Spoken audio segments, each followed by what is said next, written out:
Assalomu alaykum. Men Erbad Abdushukur, yurtim G'o'z shahri. 2011-yildan boshlab hozir qadar Germaniyaning Myunxen shahrida aylanmalarda yashab kelyapman. Men bugun aylanmalar uchun guvohlik bermoqchi. Opam, dadam, inim va singlim qatorliqlar.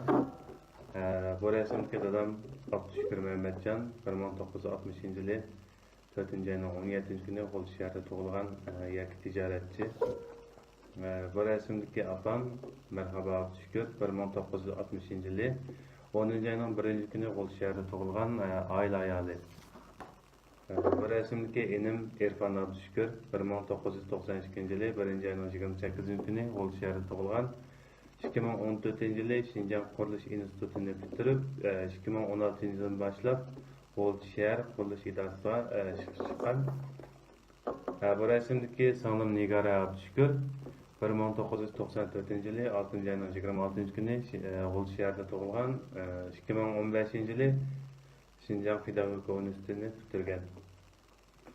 Mening oilamdagilar bilan bo'lgan aloqam 2017-yili 9-oydan boshlab uzildi.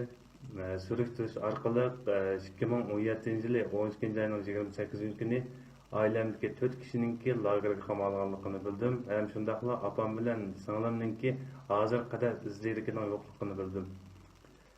Men Xitoy hukumatidan, ya'ni Xitoydan shuni talab qilmoqchimanki, hozirning o'zida mening oilamdagilarni qo'yib berishni talab qilmay, ham shuning bilan birga necha millionlagan begunoh qarindoshlarimningki lagerdan qo'yib berilishini Xitoy hukumatidan, ya'ni Xitoydan talab qilaman. Men bu da'voyimni oilamdagilarning ovozini anglag'icha ham ularning chiroyini ko'rguncha davomlashtirman, ham to'xtatmayman.